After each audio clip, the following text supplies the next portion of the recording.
Buenas tardes, mis hermanos. Le habla el hermano Robert Díaz.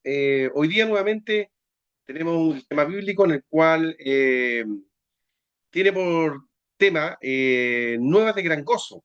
Estamos terminando ya todo lo que estuvimos hablando durante todo este mes acerca de derribando gigantes, pero hoy día vamos a culminar con nuevas de gran gozo. La lectura bíblica está en Lucas capítulo 2, verso 10 en adelante, dice: pero el ángel les dijo, no temáis, porque he aquí os doy nuevas de gran gozo que será para todo el pueblo, que os ha nacido hoy en la ciudad de David un Salvador, que es Cristo el Señor. Que Dios les bendiga. Eh, Mire, entonces vamos a ir viendo distintas cosas referentes a esto, ¿ya? Eh, Como le decía anteriormente, estábamos hablando acerca de la finalización del mes del proceso de derribando gigantes, ¿ya? Eh, y por eso, cuando hablamos de esto, nosotros hablamos de un personaje típico. Cuando preguntamos de que hábleme de derribando gigantes, hermano, etcétera, siempre al tiro nuestra mente se va a David y Goliat. Por eso ahí aparece una imagen de David y Goliat. ¿Quién ganó? Usted lo sabe, David. ¿Y quién era Goliat? Era un paladín, ya que venía a menudo al pueblo de Israel, le venía ahí a enfrentarlos, ¿ya? Es decir, bueno, ¿quién de ustedes me quiere hacer frente? Y todos los del ejército de Israel se arrestaban. ¿Por qué? Porque le tenían mucho temor a este gigante. Sin embargo, hubo una persona que se llamaba David, que en realidad no era un soldado, sino que él se dedicaba a cuidar las ovejas de su padre. Y él sí quiso enfrentarlos. Curiosamente, primero tuvo la voluntad, sintió el deseo de poder estar ahí, se probó las armaduras que le facilitaron, pero estas no le quedaron buenas. ¿Qué es lo que usó? Sus propias armas. Entonces, para ir derribando gigantes, primero lo que tenemos que hacer es conocer eh, y irnos descubriendo nuestros propios problemas, ¿ya? Por eso es necesario que cuando usted tenga un problema, una dificultad, porque todos tenemos un gigante enorme, ¿ya? Que se te enfrenta a diario, los jóvenes, qué sé yo, el estrés universitario o en el colegio, con sus compañeros, a veces están ahí, el bullying en el trabajo, también aparece mucho trabajo, mucho estrés, y también en el orden de la familia también hay problemas, también en el centro de la familia aparecen problemas económicos, aparecen problemas de relaciones interpersonales, etcétera, son muchas las. Entonces, primero tenemos que nosotros conocer y descubrir nuestros propios problemas. ¿Cuál es el problema que tenemos? Ahora, ya conociéndolo, obviamente ahí ya voy a poder establecer quién es esto y conocer quién es el adversario. ¿Ya? Cuando nosotros conocemos bien al adversario, podemos saber de qué se trata, ¿ya? Cómo él actúa, cómo él se presenta, etcétera. Goliat, él observó primero quién era el individuo que venía ahí a amedrentarlos. Era un hombre gigante, dice la palabra, que usaba una coraza, ¿ya? De metálica, ya, para poder cubrirse. Tenía un casco enorme, ya, que le cubría gran parte, o 100% de toda su cabeza y parte del rostro. Tenía como arma también tenía una espada enorme y también una lanza de bastantes dimensiones. Entonces, por lo tanto, lo conocía y empezó a estudiarlo, cómo poder enfrentarlo, ¿ya? Ahora, ahora mirémoslo a nosotros una retrospectiva. ¿Qué armas nosotros tenemos para poder derribar a este adversario que se me está presentando? De verdad que eh, cuando miró el adversario que venía, ¿ya? David dijo, bueno, y todos le dijeron, ¿sabes qué? Tienes que colocarte corazas. En caso que vaya ahí a enfrentarlo directamente, podrás en cierta manera, eh, con esas corazas, con el escudo, etcétera, vas a poder resistir un poco más. ¿ya? Ahora, nosotros si nos miramos en forma interna como cristianos, Dios nos ha proveído algunas cosas. Y ahí tenemos dos elementos súper importantes, ¿no? El ayuno y también aparece la fe. ¿Cómo con eso? ¿Ya? Entonces, cuando estamos en este proceso de enfrentar el problema, ¿ya? Tenemos que tener algunos tipos de estrategia. Primero, quien quiera conocer nuestras propias fortalezas, ¿ya? Y de esta manera también conocer las fortalezas y debilidades del adversario y nuestras también, ¿ya? Entonces ya conociendo cómo actúa, cómo reacciona ante distintas situaciones, yo puedo ahí enfrentar. El segundo paso es realizar una estrategia para conocerlo, ¿ya? Tengo que llevarlo a la línea de batalla, porque en ese tiempo usaban una línea de batalla, una línea donde se producía el encuentro, ¿ya? Una línea de batalla. Entonces, estando en esta línea de batalla ahí, entonces él sabía cómo se desplazaba, si era rápido, era lento, con qué mano lanzaba la lanza, etc. Es conocerlo, tener la estrategia adecuada como para poder estar. Tercer paso, ¿quién es el adversario que tenemos? ¿Quién es la persona o aquella cosa que me está ahí atormentando? ¿Quién es? ¿O qué es lo que hace? ¿Por qué está ahí? Etcétera. Y cuando nosotros establecemos quién es el adversario, podemos ir directamente contra él. Porque en ese tiempo, si hablamos del tiempo de David y Goliat, ¿quién era el problema? ¿Era solamente, en este caso, era solamente Goliat o el pueblo que estaba detrás de él? ¿Cierto? Había un pueblo que estaba amenazando al pueblo de Israel, ¿cierto? Pero ¿quién era el adversario en ese momento que se estaba presentando? Era una persona. Ya, entonces, había que diferenciar quiénes son. Ya, pueden ser muchas personas, pero de esas muchas personas hay alguien que los comanda o los dirige. Cuando tenemos problemas, ya, o tenemos dificultades, piensan muchas cosas. Pero ¿cuál es el centro del problema? Es ahí donde debemos atacar. ¿Ya? Es ahí donde debemos activar nuestra alarma para poder ir contrarrestarlo. Cuarta cosa, ¿cuál es el argumento que utiliza? Si observáramos bien, ¿qué es lo que me dice? ¿Cómo actúa? ¿Qué son las palabras que a menudo me trata? Y esas son las que a lo mejor me hacen sentir mal. Por ejemplo, una persona que me diga todos los días, oye, tú eres feo, tú eres gordo, eres chico, etcétera. En mi caso, por ejemplo, voy a hablar de eso. Ya, tú eres un tipo gordo, eres un tipo ya de no buena apariencia, etcétera. Una descripción así. Entonces, ese es el argumento que está utilizando. ¿Por qué me trata así?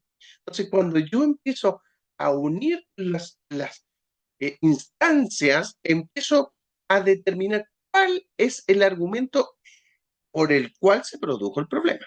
¿Sí? Y eso es lo que hay que empezar a descubrir, ¿ya?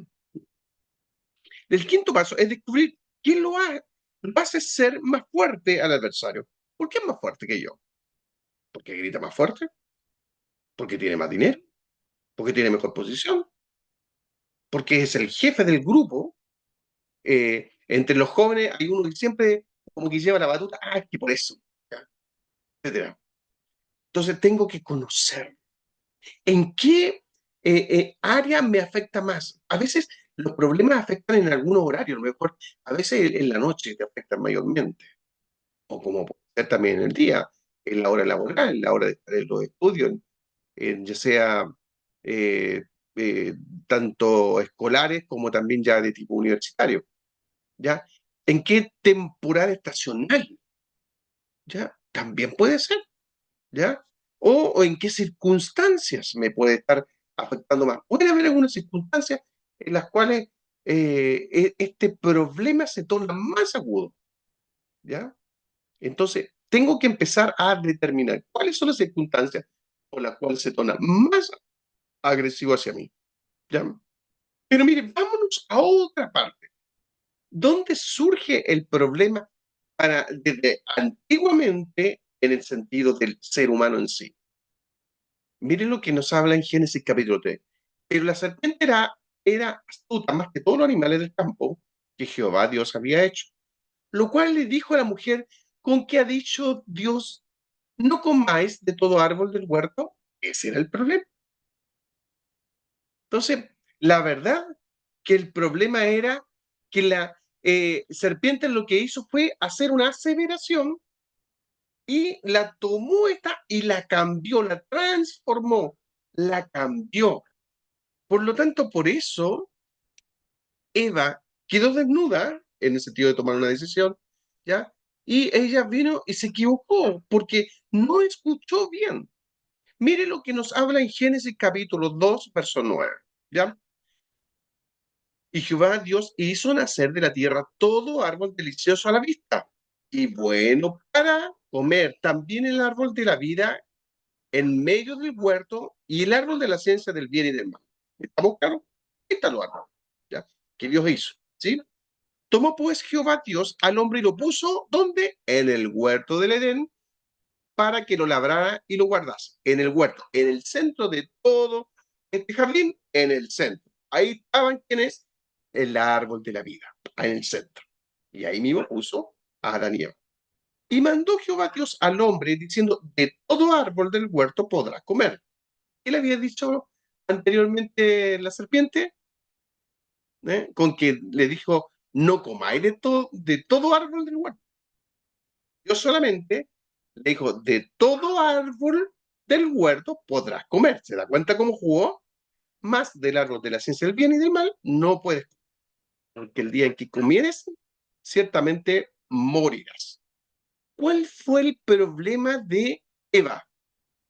Que sus sentidos no lo usó, ¿ya? Su vista y su oído van a ver.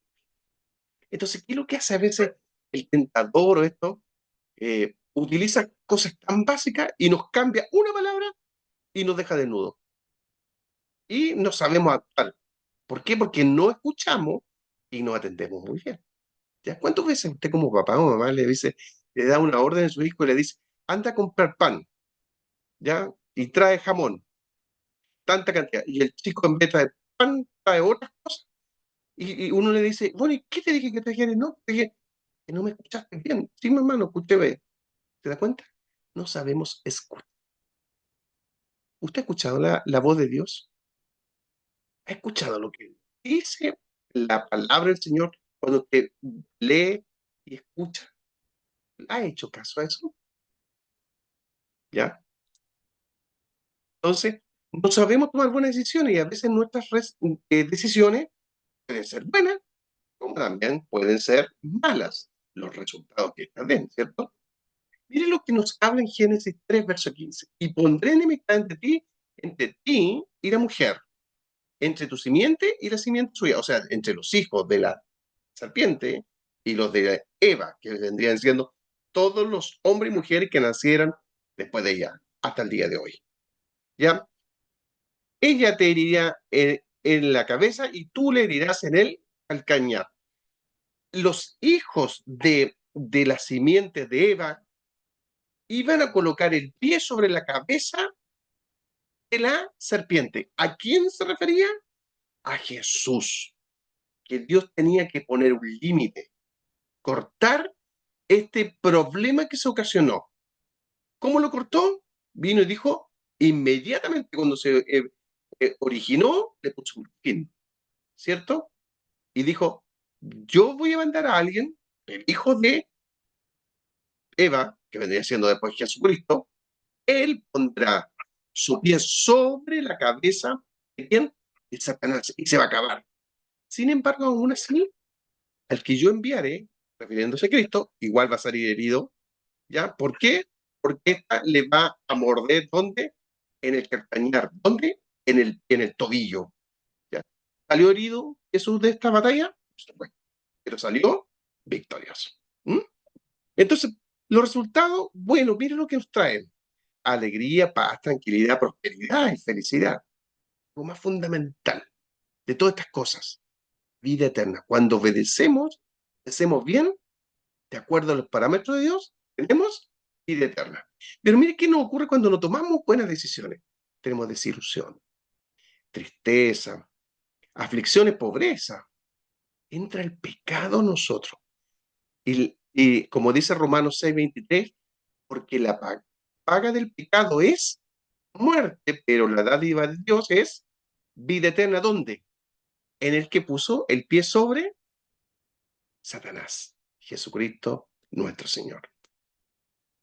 Juan 10 dice, 10, verso 10 dice, el ladrón no vino sino para hurtar, matar y destruir. Él vino para poder destruir al ser humano, a todos, tanto desde el proceso de Adán hasta la fecha, ¿ya? Pero Jesús puso un alto. ¿Y qué dijo? Yo he venido para que tengan vida. ¿Se da cuenta? Entonces, ya puso el alto a todo y para que la tengan en abundancia. ¿Cómo nos demostró Dios todas estas cosas? Mire, si la verdad, cuando Dios ve nuestro gran problema, Dios nos ama. ¿Cuál era el principal problema que teníamos nosotros como seres humanos? Es que somos pecadores y eso no nos permite tener la vida eterna. El pecado entró por un hombre, por Adán, y no alcanzó a usted y a mí. ¿Cómo había que solucionar esto? Trayendo al creador de la vida, a Jesús, el Hijo de Dios. Por eso dice Juan 3:16, porque de tal manera, a lo mejor usted muchas veces lo ha escuchado, lo ha recitado, amó Dios al mundo que dio a su Hijo unigénito para que todo aquel que en él cree no se pierda, mas tenga vida eterna. Porque no envió Dios a su Hijo al mundo para condenar al mundo, sino para que seamos salvos. ¿Por quién? Por Jesús. Por lo tanto, este problema que se presentó en aquella entonces, ya, que hace tantos años ocurrió, está remediado, ¿ya? Ahora, cuando nosotros tenemos una dificultad, un, un- un momento difícil, y hay que tomar alguna dificultad, le he preguntado a Dios, ¿cómo lo voy a hacer? ¿Cómo, Señor? ¿Cómo paso esto? Generalmente cuando nuestros hijos nos dicen, papá, ¿cómo hago esto? ¿Qué dice usted? No sé, tu problema, arréglatelo tú.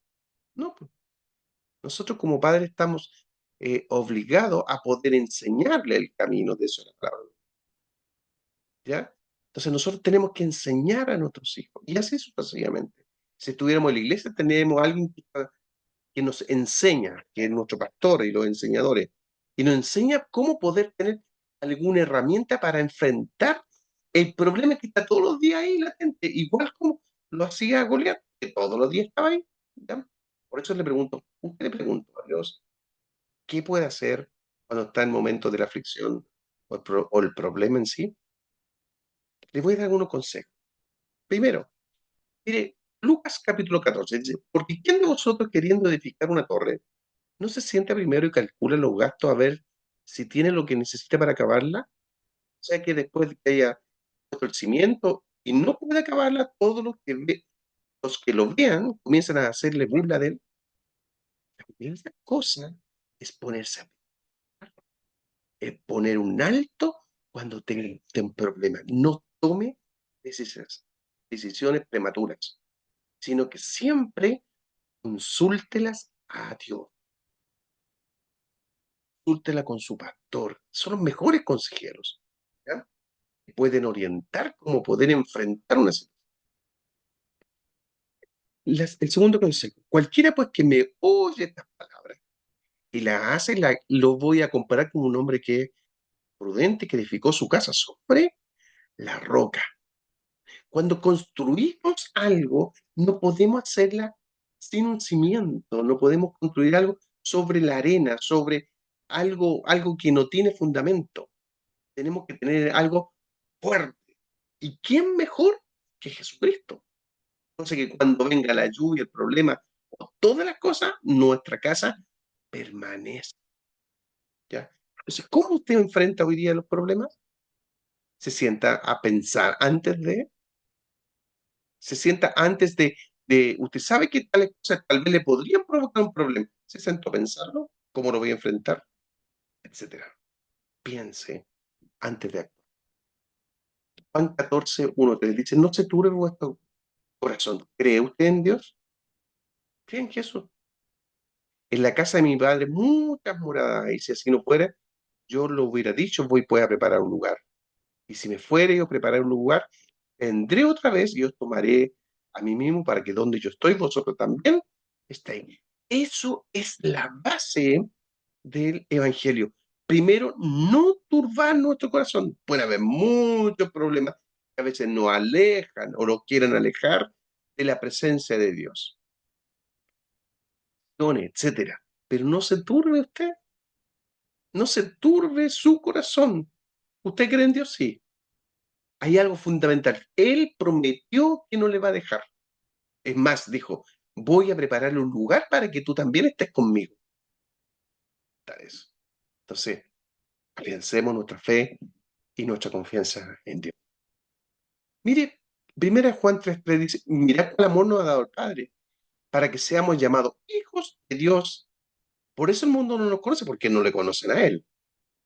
Amado, ahora somos hijos de Dios, aún no se ha manifestado lo que vamos a hacer, pero sabemos que cuando Él se manifieste, o sea, cuando Él venga en las nubes del cielo, dice la palabra del Señor, que nosotros vamos a estar ahí, esperando, ¿ya? Y vamos a ser semejantes a Él, ¿ya? Él nos va a transformar. O sea, hay cosas por las cuales yo no puedo echar el pie atrás. Sea muy grande el problema, la dificultad, mi fe debe mantenerse intacta. ¿Cómo está usted? ¿Cómo está su fe? ¿Cómo está su confianza en Dios? ¿Tiene problemas? Claro que me imagino que lo están. Pero ¿cómo está la fe? Desmaye, sino que siga confiando fielmente en el Señor. ¿Cómo debe hacer esto entonces? Pues, mira, ahí aparece una, una figura ahí, van a hacer un pancito porque hay harina, etcétera, y distintas cosas. Ingredientes para preparar un buen pan. A lo mejor muchas personas que me están viendo a lo mejor saben preparar un pan, pero hay dos cosas fundamentales. Son los ingredientes o las cosas que voy a necesitar y la preparación. Nosotros los cristianos tenemos los ingredientes. Tenemos muchas cosas que hemos escuchado. Ya sabemos que Jesús hace milagros, que debo devorar, que debo ayunar, que tengo que colocar las manos sobre los enfermos, etcétera. Muchas cosas. Pero ¿sabe cuál es el problema? Es que no estamos preparados. No estamos preparados para poder enfrentar al maligno. No sabemos cómo hacerlo. Es como que me dijeran a mí, haz un queque. Claro, aquí están todos los ingredientes. Yo no tengo idea de hacer un queque. Entonces, ahí fallo. No sé prepararlo. ¿Qué es lo que debo hacer? Hacer como Pablo le decía a Timoteo, procura con diligencia presentarte ante Dios. Todos los días preocuparme, prepararme para tener un buen desempeño, para poder enfrentarle el día malo. Algunas cosas, por ejemplo, ingredientes. Y nos dio armas poderosas para poder enfrentarlo. Ahí tenemos la oración, el ayuno, la fe, las vestiduras espirituales. Mire, qué fantástico. Pero ¿cómo nos preparamos? Primero, debemos ejercitar la oración. Santiago 5, verso 16 dice, la oración del justo puede mucho. Confesad vuestras faltas, uno a otro, rogad los unos a los otros, para que seáis sanos, porque la oración eficaz del justo es muy poderosa. ¿Ya? ¿Qué es lo que tenemos que hacer entonces? Orar, pues, orar. Y empezar a decirle a otra persona, ¿sabe qué? Ayúdeme a orar. Este es mi problema. Le va a explicar las cosas internas, pero sí decirle, ¿sabe que estoy padeciendo un problema familiar, por ejemplo? ¿Ya? Y las personas comenzamos a poder a interceder, a ayudar, ¿ya? Etcétera. Otra preparación, Mateo capítulo 6, versos 17 y 18. Pero tú cuando ayunes, unge tu cabeza, unge se referían a colocar un aceite especial y lava tu rostro, tu cara unge tu cabeza, o sea, peinarse, decorarse, ordenarse, para no mostrar a los demás que están en ayuno, que están, no sé, ahí lánguidos, sino, sino a tu Padre que está en secreto, y tu Padre que ve en lo secreto te recompensará. ¿A quién tengo que mostrarle esa condición? Es a Dios. Yo me siento cansado, etcétera. ¿Pero qué le voy a estar contando? A Dios. ¿Ya? Y Él me va a ver en secreto cómo estoy padeciendo y me va a recompensar en lo público. Mateo 17, verso 20. Habla de la fe. Y les dijo, por vuestra poca fe, porque en verdad os digo, que si tenéis fe como un grano de mostaza, diréis a este monte, pásate de aquí a allá y se pasará, y nada os será imposible. Estamos hablando de un grano de mostaza. Todo el mundo habla de un grano de mostaza muy pequeñito. ¿Qué grado es nuestra fe para hacer mover el problema? ¿Se da cuenta? Ahora, ¿cómo enfrentó la batalla Jesús? Ahí Jesús nos dio un ejemplo, pero enorme. Porque a veces nosotros nos decimos, no, que el Señor, él era hijo de Dios, por eso pudo enfrentar. No, la cosa no fue fácil también para él. Mateo 26, verso 39 dice, yéndose un poco más adelante, se postró sobre su rostro orando y diciendo, Padre mío, si es posible, pase de mí este vaso, pero no como yo quiero, sino como tú. Jesús iba caminando con sus discípulos, ¿ya? Y él se adelantó unos pasos más adelante y allí se postró a tal extremo que colocó su cabeza sobre la tierra y ahí le empezó a decir, Padre, dicho en otras palabras, ¿ya? No puedo más, no tengo fuerza, ¿ya? Quiero que, ayúdame para pasar este problema. El problema no era menor, enfrentar la cruz, el pecado de todo el mundo, el vituperio, todas esas cosas horrendas que le ocurrieron. Entonces él igual estaba pidiendo fortaleza porque la cosa se venía fuerte, era enfrentar en ese momento al demonio, a Satanás, el príncipe, ¿ya? A enfrentar la carne y por último enfrentar la muerte, amor, y más el pecado de todo el mundo. Por eso le dijo, Padre, ayúdame, porque yo no puedo solo. Y es que las cosas se den como tú quieres, porque conforme a mí, tal vez él hubiera tomado otra decisión. A veces es necesario nosotros humillarnos también, decirle, Señor, no puedo solo, Padre. Ayúdame para pasar este momento difícil. Amén. ¿Cuál fue el resultado? Isaías 53, verso 5 dice, mas él herido fue por nuestras rebeliones, molido por nuestro pecado, el castigo de nuestra paz, la suya y la mía, fue sobre él, y por su llaga fuimos nosotros curados. Por eso usted ve ahí una cruz vacía. Si no hubiera sido por esa oración que él hizo, él nunca hubiera dejado esa tumba vacía. ¿Ya? ¿Ya? Gracias a Dios es porque esa tumba, amado hermano, quedó ahí puesta, pero él al tercer día hizo un milagro, pero enorme, resucitó. ¿Ya? O sea, tuvo victoria sobre la carne, sobre el pecado y sobre el amor. ¿No? Colocándole su pie sobre la. Entonces, por eso hoy día nosotros podemos decir que en Él tenemos victoria. Ahora, ¿qué podemos concluir en esta hora con todo esto? No temamos, y hoy día les doy una nueva noticia a todos ustedes. ¿Ya? ¿Quién nació el Salvador del mundo, el que soluciona nuestros problemas? ¿Cuál es su problema? ¿Cuál es su dificultad? Usted la conoce. ¿Dónde tiene que recurrir? Señor, el que hace todos los milagros. Yo le invito para que con de nuevo usted pueda nuevas fuerzas y recibir la ayuda de parte del Señor. Yo quiero en esta hora bendecirle a usted, amada hermana y amado hermano, joven, señorita, para que renueve su fuerza y pueda creer que en Dios tenemos la victoria en nuestras vidas. Dios les bendiga, Dios les guarde, ¿ya? Espero que esta palabra haya sido de bendición para usted y pueda en esta hora recibir de parte del Señor la bendición, ¿ya? Que Dios les bendiga.